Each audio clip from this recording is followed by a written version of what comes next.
ते पण नाही विचारायचं, फक्त विश्वास ठेवायचा. होणार आहे, चांगलं होणार आहे. बघ, काही काही चांगली माणसं आयुष्यात यायला सुरुवात झाली असेल, चांगल्या घटना घडायला सुरुवात झाली असेल. अरे हीच तर नांदी आहे, कुणकुण लागली आहे चांगलं होण्याची.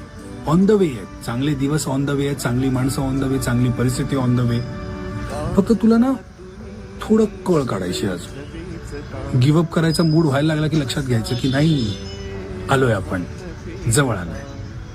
कारण एवढं जे सहन केलंयस तू पण आता डिझर्व करतो ना सगळे चांगले दिवस. सो हे जे भोगलेलं आहेस ते सगळं नॉर्मल होणार, तुझं चांगलं होणार. गमावलेलं त्याच्यापेक्षा सुंदर काहीतरी मिळणार तुला. फक्त विश्वास ठेव आणि स्वतःला सांगत राहा. कधी पण भीती वाटली ना स्वतःला सांगायचं, माझं चांगलंच होणार आहे.